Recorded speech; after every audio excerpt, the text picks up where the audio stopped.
여러분 안녕하십니까? 이번 시간에는 독서의 파워, 독서의 영향력 이거에 대해서 알아보도록 하겠습니다. 책은 마음의 양식입니다. 자, 그런데 책이 우리에게 마음의 양식을 주는 것으로만 끝날까요? 결코 그렇지 않습니다. 독서가 그 마음의 양식을 가져다 주는 것만으로도 매우 좀 소중합니다. 그러나 그 이외에 그거를 넘어서서 우리한테 주는 그 아주 파워풀한 영향력, 이게 아주 다종다양합니다. 그래서 제가 독서가 얼마나 파워풀한지 이거를 몇 가지 예를 들어서 말씀을 좀 드리도록 하겠습니다. 독서 산매에 빠진 사람들, 그렇습니다. 지금은 이렇게 어린이 또는 학생 또는 성인 할 것 없이 이렇게 많은 사람들이 지식정보화 시대, 평생학습 시대를 맞이해가지고 이 공부에 열을 올리고 있습니다. 물론 여러분께서도 짜투리 시간에 또는 시간을 내어서 일부러 내어서 이렇게 독서를 열심히 하실 겁니다. 그런데 참 약간 국가적으로 창피한 얘기입니다만은 몇 년 전만 하더라도 우리가 1년에 책을 몇 권씩 읽나, 우리 한국 사람들 이 조사를 보면은 대개 한두 권 정도 이렇게 읽는 걸로 그렇게 나온 그런 조사 결과를 많이 볼 수가 있었습니다. 그러나 다행스럽게도 최근 조사를 보면은 그때 몇 년 전에 어떤 1년 한두 권 이거 대비해서 볼 때는 훨씬 많은 책을 보는 걸로 그렇게 나타나고 있습니다. 책에 대한 열정으로 자신의 명성을 일단 타이든 자이든 높인 그런 사람들이 아주 많습니다. 그 중에서 제가 몇 사람만 여기에 초대해서 여러분들께 소개를 좀 해드리겠습니다. 오래전인 1939년 3월 16일에 어느 사형장에서 있었던 이야기입니다. 사형이 집행되기 전에 일단은 사형 집행하는 사람이 사형수에게 이렇게 얘기를 했습니다. 마지막 한마디를 얘기해라. 대개 사형수한테는 집행하기 전에 마지막 한마디 할 수 있도록 그런 기회를 주지 않습니까? 그랬더니 이 사형수는 하는 얘기가 다른 얘기가 아니라 이런 얘기를 했어요. 5분만 시간을 달라. 다 읽지 못한 책이 있다. 보통 사형수 같으면은 어떤 회귀하는 얘기라든가 또 기타 다른 얘기를 했을 텐데 이 사형수는 전혀 뜻밖의 이런 얘기를 한 겁니다. 이 사람이 누구냐 하면 바로 우리 일제시대 때 이토 히로부미를 사살한 그런 우리의 의사 안중근 의사입니다. 이 안중근 의사가 사형 당하기 바로 직전에 이런 얘기를 한 겁니다. 또 이제 안중근 의사의 말 중에서 아주 유명한 이 말이 있는데 이것은 여러분께서도 잘 아실 겁니다. 하루라도 책을 읽지 않으면 입속에 가시가 돋는다. 이 말은 워낙 소중하다 보니까 우리나라에서 우리 국가 보물로 지정이 되어 있습니다. 이 안중근 의사야말로 참 책을 아주 소중하게 생각하고 책을 참 중요하게 생각한 그런 대표적인 사람이다. 이렇게 말씀을 드릴 수가 있습니다. 자, 다음에 이런 사람이 있었습니다. 심한 고열과 병으로 어릴 때 거의 귀머거리가 되었어요. 이 병 때문에. 그러다 보니까 학교를 겨우 3개월밖에 못 다니고 퇴학을 당했어요. 근데 이 사람이 누구냐? 미국의 아주 유명한 그런 전자 업체였었죠. 제너럴 일렉트릭. 지금은 이제 우리 삼성전자라든가 다른 회사 때문에 좀 뒤에 밀려 있습니다만은 그러나 과거에 세계를 주름잡았던 그런 전자회사입니다. 제너럴 일렉트릭. 이 회사의 공동 창업자입니다. 이 사람이. 이 사람이 누굴까요? 이 사람은 또 이런 얘기를 했어요. 나의 피난처는 디트로이트 공공도서관이었다. 나는 책장 맨 아래 칸에 있는 책부터 읽기 시작했고 책장 하나하나를 모두 읽어 나갔다. 나는 책을 읽은 것이 아니라 도서관 전체를 읽었던 것 같다. 참 대단한 사람이죠.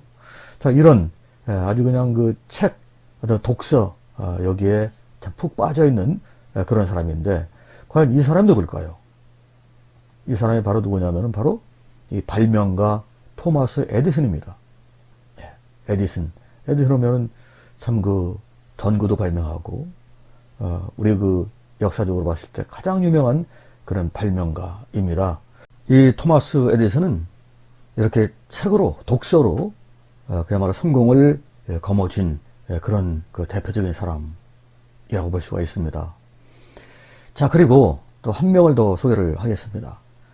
마이크로소프트 창업자이기도 하고, 그리고 2005년도에는 그 유명한 타임지에서 이 올해의 인물로 선정을 했습니다. 그리고 2023년도 현재는 미국의 4번째 부호에 들어갑니다. 아주 돈이 많습니다. 근데 이 사람은 또 이런 얘기를 했어요.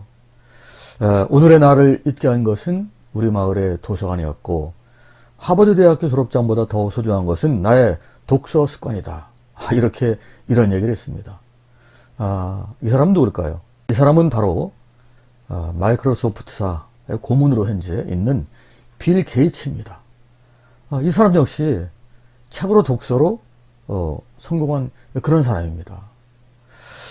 자, 이 3명을 제가 소개를 했는데, 지금까지 이 3명 모두 그야말로 책에 열광을 했던 그런 사람이고, 그리고 또 책으로 막 세계적인 어떤 그 명성을 얻은 그런 사람들입니다. 이 3사람은 독서의 중요성을 이구동성으로 강조하면서 그걸 통해서 우리들에게 독서가 얼마나 중요한지를 일깨워주는 그런 그 대표적인 사람이다. 이렇게 볼 수가 있을 겁니다. 예, 지금까지 그 독서가 미치는 그 아주 파워풀한 긍정적 영향력, 자, 이거에 대해서 제가 3사람을 통해서 제가 말씀을 드렸습니다. 그러면 그 또 다른 독서의 또 다른 영향력은 없을까? 있습니다. 이걸 역시 마찬가지로 제가 예를 들어서 좀 말씀을 드려볼까 합니다. 아인슈타인. 우리 아인슈타인 하면은 20세기에서 가장 유명한 그런 물리학자입니다. 워낙 유명하고 아주 천재적인 어떤 그런 사람이다 보니까 아인슈타인이 죽으실 때, 자, 도대체 뇌가 어떻게 생겼나? 이거 한번 해부를 통해 가지고 한번 알아보자. 그래가지고 아인슈타인 뇌에 관련해서 많은 연구들이 있었습니다. 그래서 아인슈타인 그 뇌에 관련한 그 논문들이 상당히 많이 있는데, 이를 종합해서 제가 좀 말씀을 드릴까 합니다. 왜 아인슈타인이 그렇게 천재적인 어떤 그런 능력을 가지고 있었느냐? 그 이유를 밝히기 위해서 여러 명의 어떤 그 해부학자들이 아인슈타인의 뇌를 해부했습니다. 그래서 해부하기 전에는 이 아인슈타인이 이렇게 천재적인 어떤 그 천재성을 발휘하는 데 있어서는 다른 사람보다 뇌가 더 클 것이다. 또 뇌가 더 무거울 것이다. 이런 것을 이제 가정하면서 해부를 했습니다. 자, 그런데 뇌의 크기나 무게, 이거를 해부해서 알아보니까 이 보통 사람과 다를 게 없었습니다. 오히려 보통 현 남성 평균 뇌 무게가 1400g인데 오히려 이거보다 더 가벼운 그런 1230g에 불과했습니다. 아인슈타인 뇌의 무게가. 자, 그러면 이건 아니고, 그럼 뭐 때문에 이렇게 아인슈타인 뇌가 좋을까? 알아보니까 바로 이겁니다. 신경악유세포. 여기에 답이 있었습니다. 이 아인슈타인은 다른 사람 대비해서 이 신경악유세포가 훨씬 더 많이 있었습니다. 그런데 이 신경악유세포가 뭐냐? 이거는 바로 그 명석한 두뇌를 만들어주는 데 있어서 결정적인 역할을 하는 그런 물질입니다. 이게 아인슈타인한테 굉장히 많이 있었던 것입니다. 자, 그렇다면 이 대목에서 우리가 뭘 알아볼 필요가 있겠습니까? 바로 이 신경악유세포, 이거의 수가 월등히 많아지게 하는 그런 방법이 무엇인가? 이거를 좀 알아볼 필요가 있지 않겠습니까? 자, 이걸 알아볼 텐데, 이 방법은 말이죠, 아주 값싸고, 아주 쉽고, 그리고 또 오랜 세월 검증된 방법입니다. 그걸 여러분들한테 소개를 해드립니다. 그게 뭐냐? 바로, 신문이든 책이든 무언가를 읽는 아주 평범한 행위입니다.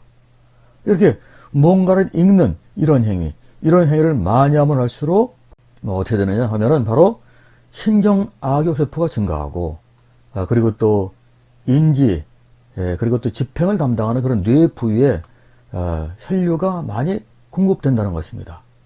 자, 이렇게 되면 이제 결국은 이제 명석한 두뇌가 되는 것이죠. 그러면 어디에서 비롯된 겁니까? 결국은 독서, 읽는 거, 여기에서 이제 결국은 비롯된 것이라고 이제 볼 수가 있는 것입니다. 미국 UCLA 대학교의 그 메리언 울프 교수는 또 이런 얘기를 했습니다. 읽기는 이해와 통찰에 필요한 독특한 버튼 역할을 한다. 이에 비해서 보거나 듣는 것은 대체적으로 이해력과 통찰력을 길러주지 못하고 금방 사라져버린다. 이런 얘기를 했습니다. 결국 이 교수가 하는 이야기의 뜻은 바로 이거 아니겠습니까? 읽기는 이런 그 보는 거라든가 듣는 거, 이런 것에 비해서 훨씬 더 우리한테 더 큰 능력을 갖다 준다. 이런 얘기가 될 것입니다. 우리 앞에는 사실 아주 다양하고 참 많은 그런 읽을 거리들이 존재하고 있습니다.